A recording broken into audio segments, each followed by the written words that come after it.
So last week we took a trip down memory lane with Billy Armstrong, head basketball coach at Bergen Catholic in New Jersey.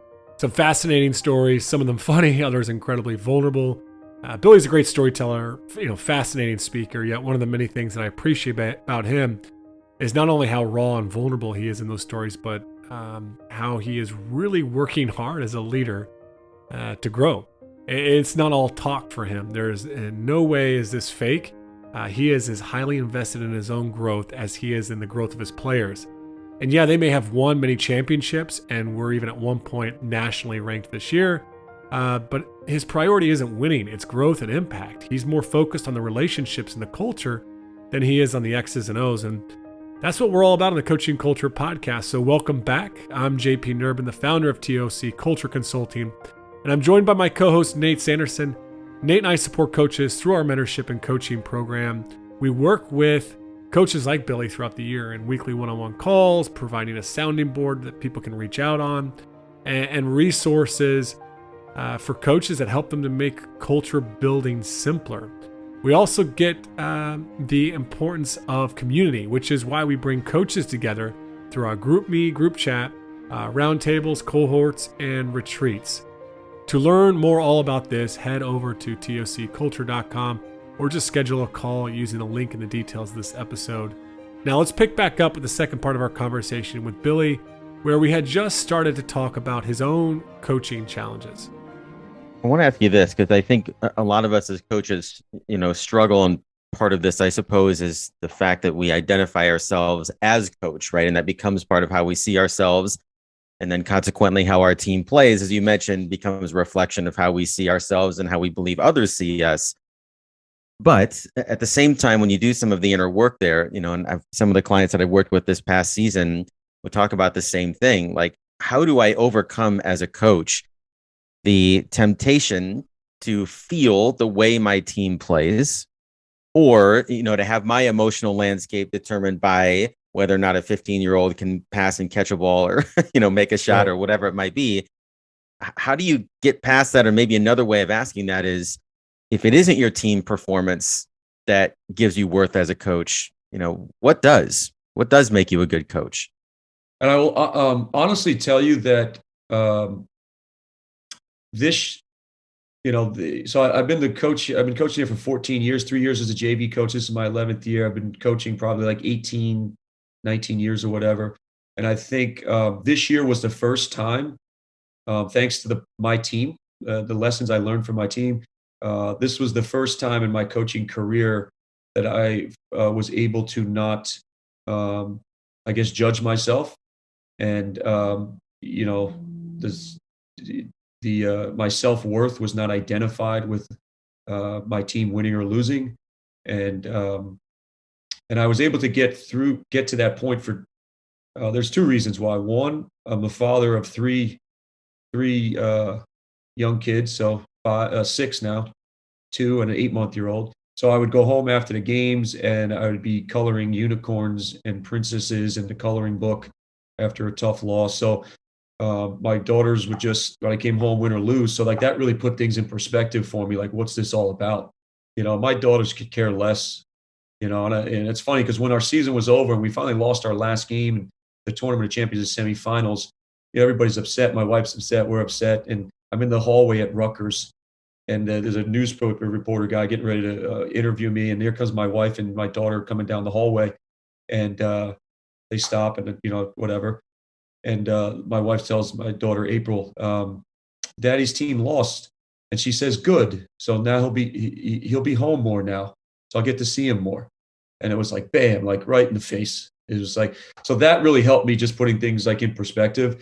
The other thing is I really made a choice this year, Nate, because my team was struggling and it was just like, man, I'm failing these guys. Like, so in the process of figuring out how to help my team, I was actually able to help myself.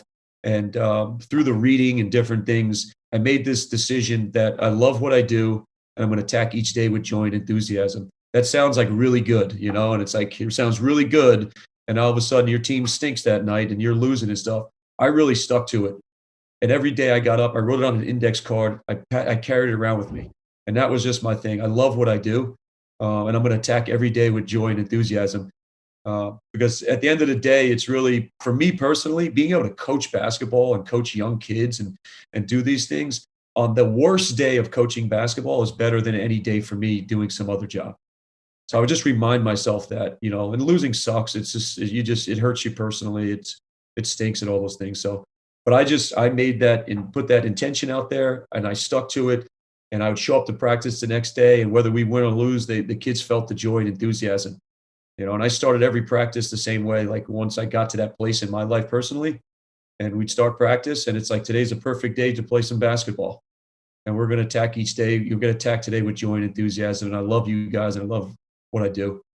And it just, so to answer your question, Nate, like I'm my kids, and then I made that decision that I love what I do. And I'm sticking to that. No, and I can attest to that, within our weekly calls, Billy, like, there was definitely a shift around, just after Christmas. And I think anytime that you hit adversity, there's always that shock, and it comes back to Mike Tyson quote, Yeah. we had this great plan for the culture this year. And then, your team loses, Yeah. two of your top guys, arguably one of the best players in the country, but you were able to readjust. I think what's kind of cool about your story is, you talked about early on in your career, you got to know yourself, and it's not like done in one sitting, right? It's No. You're constantly finding out, learning about yourself, but you come up with those core values, and they're very aspirational. And then once you know yourself, then you kind of start to work on yourself, and that's an endless process in itself too. Yeah. I was kind of curious, so much of your own personal journey this year, you actually were very vulnerable and you opened up and you shared with your team. And I think that's one of the powerful ways that you were able to kind of help some of those individuals grow. And I was wondering if you could kind of share that, because we're always about, coaches trying to share some of like the tangible, practical things that they're doing to build their culture or grow as a leader. You've shared some awesome ones as a leader. So just curious from your perspective, helping your team go through these storms this year. What were some things that you think were really valuable that you guys did? I mean, yeah, I was going through this phase where we're not winning, and then it becomes that, as coaches, we look at all of those things of how to fix it. And we always kind of look within, I feel like, that lens of the basketball stuff. Like we watch the film, and it's the offense, it's the defense, it's our opponent, it's the scouting, there's all those kind of things. And, at one point I was just kind of rock bottom, because we built a really good culture here. And we had one particular game this year where it was the exact opposite of our culture. I thought everything was just becoming undone. And I was like, man, like this is like everything I've worked for. It's going away in one game or whatever. So at that point it was like, man, I really got to go within myself and find out what I'm not doing here. And that's really where I did. So that's kind of where it started. And then it started one night at my house, honestly. And I took a book off my bookshelf that I hadn't read in a while, and I started reading it. And I was like, man, this is like my team here. And then I was like, my players need to hear this stuff. So as you know, JP, like the second part of our season, our practices were spent 1 hour of doing story time. And I really felt like I was a kindergarten teacher, and the kids were sitting on the gym floor in a circle, and I'm reading stories to them. And the stories that I read, they were fables, and I'm not always into the fables, but it just worked for our team and stuff at the time. And I was thinking it in my head, it's like, man, we're getting ready for this game, and I'm fighting myself, because it's like I know the other coach is putting his 2 hours in on the court and the film and stuff, and I'm spending an hour with story time and then an hour with practice. That's all we would practice, would be an hour. But I just couldn't believe the response in my players. Like all our players have a notebook, a 3-ring binder, and they take notes. And I just couldn't believe the notes they were taking. They were sitting on the edges of the seats when I was reading these stories to them. So then, that's the stuff that really started to like change things. And it's interesting because I always knew myself, and I always tell everybody the greatest education you have is you have to read books and you have to travel. And that was my journey. Like when I was in Brussels, Belgium, I lived down the street from an English bookstore. There was no TV. I didn't understand. So I would go down there and I'd take these books that would help me become a better basketball player. So I've read so much, and then I've had the opportunity to travel. And that's really like all the education you need or whatever. So, but the reading of books that really kind of started to change things. Yeah. And I think, I remember years ago, maybe around 7 years ago now, that was a similar experience I had with one of my teams. Was just we'd sit down and we'd read, and at first the player's a little bit resistant to it, but there's something impactful in those stories that help to, create a shared stories and shared language that you guys can kind of connect on in moments of adversity, right?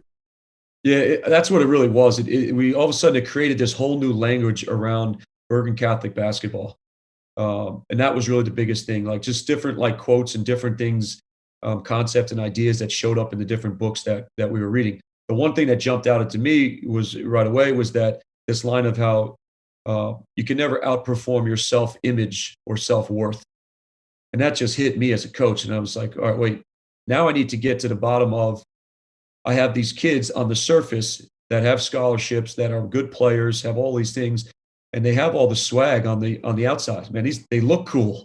Like I got players that look cool. I got players that they got highlights and mixtapes and Instagram and people following them around.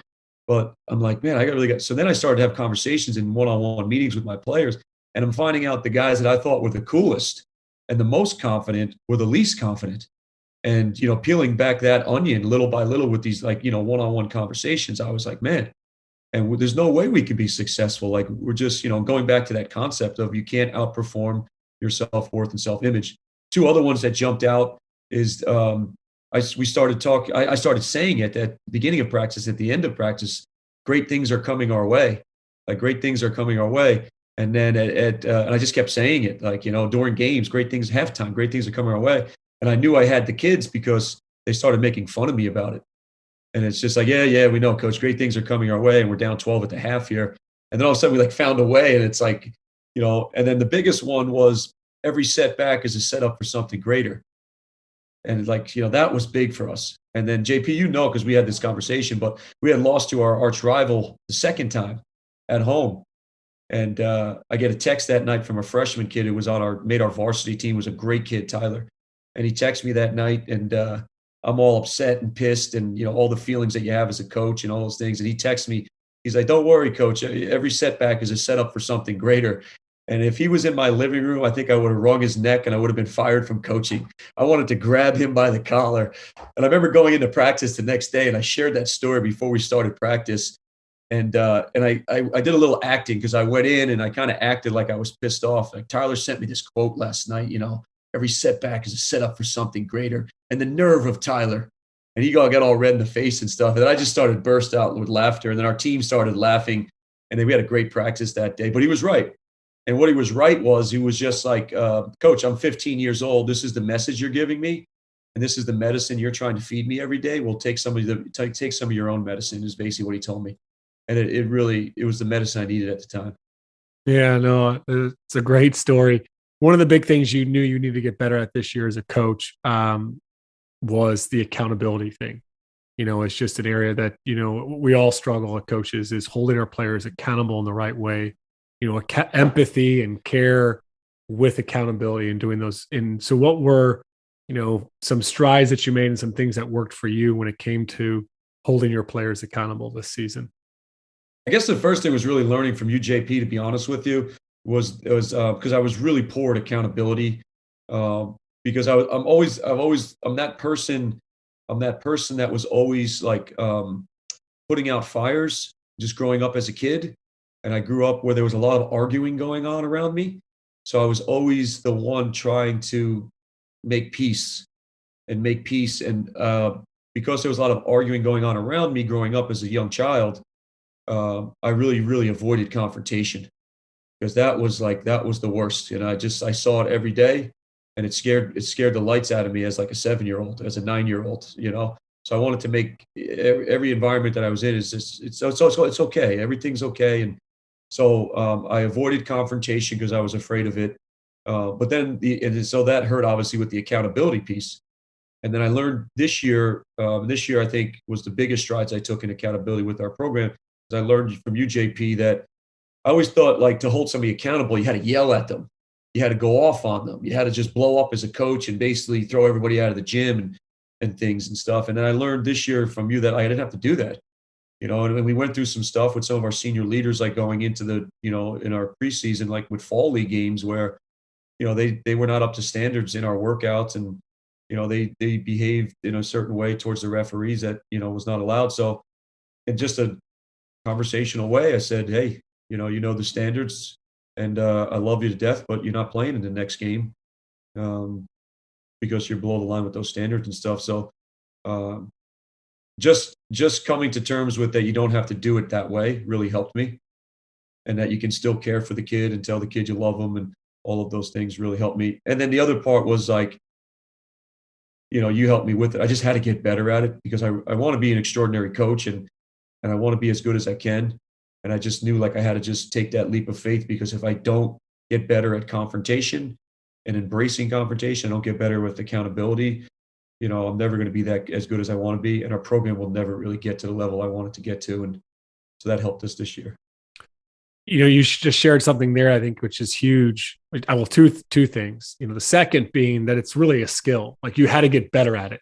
Yeah. It's not like you've got it. Like, you've got the play. Now you just run the play. Like, it's No. an actual skill that you have to develop as a coach. But there's something like I actually just learned from you there, I think, or at least gain greater clarity on, which is for us as coaches, when it comes to accountability and doing it the right way, in a way that still respects the individual, that's empowering, to do it the right way, we have to understand why it's hard for us. Because like, I think your backstory, like how you grew up, like that impacts what, it makes it difficult for you, because, you're just constantly trying to be the people pleaser, or make everybody happy. Right. For me, I wasn't that guy. I was the guy starting every fight in our family and ruining Christmas dinner. Right. Yeah. So I was constantly, so my challenge with accountability is less about being permissive and more about just being the guy that comes in there and just sets everything ablaze, Yeah. So, but like, there's some of this inner work you have to do to be able to like make that leap, to start to have these uncomfortable conversations. But the cool thing for you, I'd say there's two things that just amaze me about your story. And I just wish there was some way we could kind of explain this, but like, you had so many hard moments where you had to hold your players to the standard, and you were sitting guys out. And we're talking about talented dudes, guys that are going away to play on, scholarships, and just very, guys that have been in the program, but you stuck with it, but you continue to do it in the right way. And I don't know, just share a little bit about what those relationships were like at the end of the season. Like, there's moments where you're doubting whether, man, is this kid going to make it? But like, at the end of the day, like, the relationship was still there, right? Yeah, it was. And then I remember I had somebody administrator tell me one time, and this really helped me too, was that the spoiled child is the unloved child. And that's something that kind of really resonated with me or whatever. So I had to go, and not saying my players were spoiled, but maybe to a certain degree or whatever. But I just felt I was failing them as their coach. I was failing them because I was letting them get away with things, and letting things slide. Not because they were good players, maybe, but not because they were good players, because I just avoided the confrontation and the accountability because I just didn't like it myself. But what I found is that it was our relationships with two players in particular grew immensely because I held them accountable, and the conversations that we had, really, really grew. And I think two things happened. One is that our relationships are just stronger than ever. And they also understand like why I did what I had to do, in our communication. And now, I really feel like I've kind of set them on their path. Like, I've done my job, like they're prepared. They're still going to run into some trouble and adversity. Like, that's how it is. But I really feel like I've prepared them. So, but yeah, holding them accountable, I was all wrong. It's like, it's not like they don't like you, or they're just, or they're going to transfer. That's the big fear, I think, in high school. And if you hold the kids accountable, they're going to transfer, and it was like, at the end of the day, it's just like, I can't put my head to the pillow at night knowing that I'm letting this kid slide because I'm failing him. So, but the relationships grew, and these kids grew. And, but I was able to do it in a way that didn't blame them or shame them or embarrass them. And doing the one-on-ones, it's just way better when a lot of times with the accountability. And you just have to figure out a way to make sure your team knows that there's accountability. Because you don't want the other players thinking like you let Johnny slide because he was the starter. Yeah, it ended up being like an amazing finish, to the season. But I think there's one other thing about that accountability, that's worth you telling the story about, which is, I always talk about there's, support with accountability, there's advocacy with accountability. You build the relationship, but also you try to work with your players to equip them with some tools to Mhm. maybe work through some of those situations. And, it was quite the cool story there is, there's some guys that, like all our players, everyone has their struggles, their challenges, but you had some pretty cool kind of like what I would call agreed upon interventions where you were able to support them, Yep. to get back above the line so that you maybe didn't have to hold them accountable like in a really serious or heavy way, right? Right. Yeah. As I kind of started to peel back the layers to the onion and stuff, like we had one player who was just a really star player for us. He's this all-time leading scorer in school history, and he was going through things that we saw, as a senior, where he was always a kid that played with a smile on his face, and he was playing very, very angry, and that anger was really being taken out on the referees. And so for the first part of the season, it's just like your normal conversations. You can't do that. What's going on with the refs? I take you out of the game. All right, you're out of the game now. Or we'll put you back. Like all of those kind of like normal things. So the first thing I had to do was find out like what's really going on with the kid. And it's kind of like, I don't know, like the man in the arena, Tom Brady. It's like everybody outside is like, what's wrong with this kid? Well, this kid's got some stuff going on. He's got some family stuff. He's got a grandparent that passed away. He's got a mom that's in the hospital. He has a dad that's really hard on him. His brothers and sisters are older. They've moved out of the house. He's by himself now. So it's our job as coaches is to get to know these, so we know why they're reacting or acting in a certain way. So I peeled back those layers and we got to that and had a lot of one-on-ones. And then as we kind of like moved along, you know, um, these things just kind of like surfaced, I guess. So we talked in a one-on-one meeting about flipping the script with this one player. Like he's got to flip the script. And the reason why this kid actually, with all his issues, he really does care about his team and he wants to be a great leader for his team. We got to talking and everything. When the meeting ended, I said, listen, instead of me taking you out when you're going after the refs and so on and so forth, because your leadership and your play and stuff helps our team, I'm just going to yell out, flip the script, just flip the script. And he said, okay. And there was like this relief, I guess, that kind of came over the kid. So of course you're going to be put to the test. And the very next game, there he goes again. After we had this hour and 30 long minute conversation, there he goes again with like he's getting after the refs. And to the kid's credit, I just yelled out like flip the script. And he looked at me and he's like, I got you, coach. I got you, coach. And he did. And I couldn't believe it, and then there was other times in the games, but that became like his personal word. And nobody on the team knew what it was. It was just between him and I.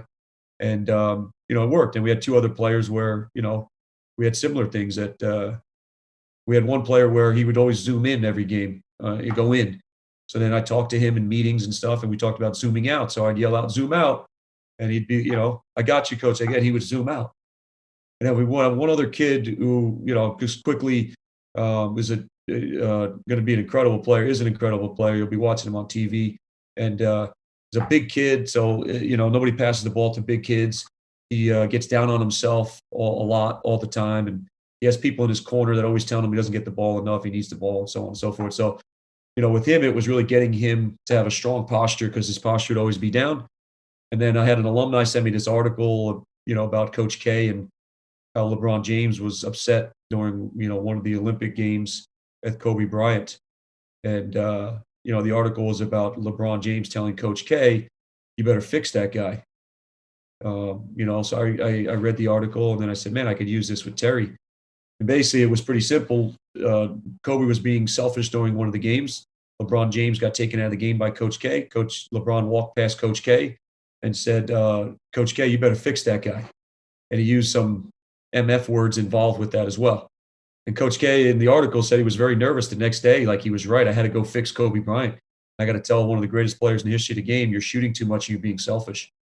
And so Coach K, it's interesting as coaches, like he was nervous. Like here's this Hall of Fame coach that never gets nervous. He's nervous about this conversation. It's like perception of what we think.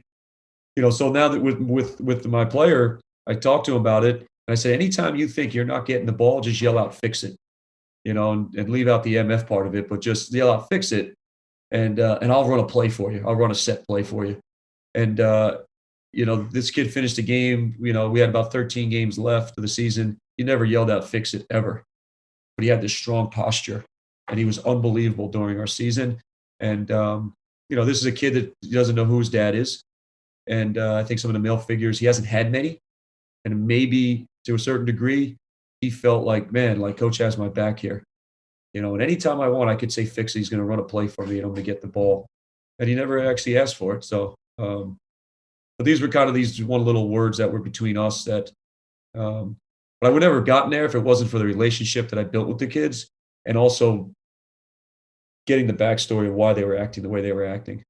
And I think the cool thing is that with some of those phrases, like it wasn't like you just you pulled it out of a hat. It wasn't right. Like you just made it up. Like there's a bit of a story there, right? They can connect the story.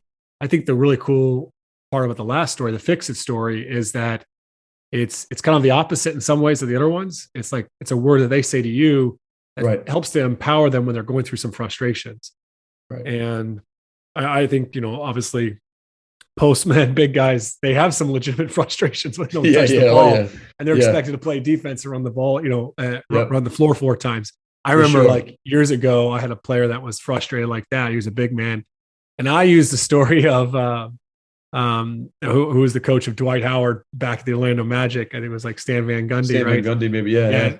And Dwight Howard was, pissed off. He wasn't getting the ball enough. So, he brings Dwight Howard. He says, "You want the ball?"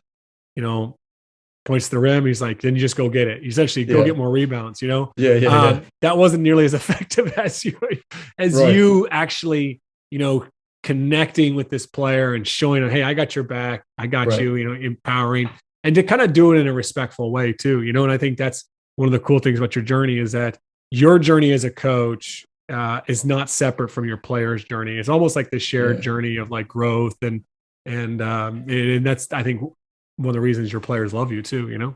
Absolutely. Yeah. I think it's that that phrase that the All Blacks use that is really, better people become better players. And that's something that's in our program that I stole from them, but I use it with myself all the time. And it's really, really true. Like we spend all of this time, on different things, and it's just, but until you become better as a person and who you are as a person, it doesn't mean you're a bad person. We all have these flaws and different things, like, whether it be showing up on time or being organized, taking notes correctly. Like until you become better as a person, like you're never going to get better at whatever your craft is. So like, why are we not spending more time becoming better people and spending so much? And that's really the journey of our team this year. We got to the point where it was like we had no choice. Like we had to all become better people, and it started with me as the head coach, where it was just like my effort, not my effort, but my attitude was not where it needed to be. Yeah, I want to get you out of here on this, man. It's you've talked about that, and you've been really vulnerable. So I'm going to go ahead and just ask you this question, which is just as you kind of look towards next season and just moving forward in your coaching career here, where are you trying to grow? And what are you going to try to, what are you going to do to grow in those areas? One is just, as JP knows, and he'll probably chuckle. I'll definitely chuckle. It's just becoming like more organized and just more efficient with my time. And that's one area that I'm just really, really not good at. And it's something I've worked at and I've gotten better. But it's something that I really need to put at like the top of the list. Just kind of just getting it more organized. And then the other part really is just continuing to do what I do with, with yourself and stuff. And I'm just kind of not going to turn back. The stuff that I learned this year about like positive self-talk, a positive attitude. I got to see one of my former teammates speak at the Final Four, and we talked afterwards because it worked with his team. And we had this conversation because he mentioned in his talk that, he's doing, I think he called it positive psychology, Landry Kosmowski at Swarthmore. And, so we positive self-talk and stuff. And it's like people shy away from it because everybody thinks it's like rainbows and unicorns. So I went up and spoke to him afterwards, and I told him, like, I believe in rainbows and unicorns, because I don't know if it's brainwashing or whatever you want to call it. Like, our kids really started to buy into like, yeah, great things are coming our way. Like the different like phrases that we use that all seems like it's just like pie in the sky. It didn't mean that we didn't prepare. And I think as coaches sometimes and as people, it's like, we don't believe enough of what's possible because the fact that it's like we don't believe in the psychology part of it. That it's really the mindset and in how you talk to yourself and all of those things. So I'm going to continue to get better at that. Our positive self-talk and helping our kids around that, the positive psychology. I'm going to do better at bringing better attitude every day, and I'm going to continue to get better at bringing joy and enthusiasm every day. Because it just made the whole thing for us this year. And I'm by nature a pessimistic coach, and we're not going to score a basket tonight. Like that's how I was. Like, oh my God, we might not score one basket tonight. We have no chance of winning. So I'm changing that. So really, it's going to be the organization and becoming a full-blood optimist.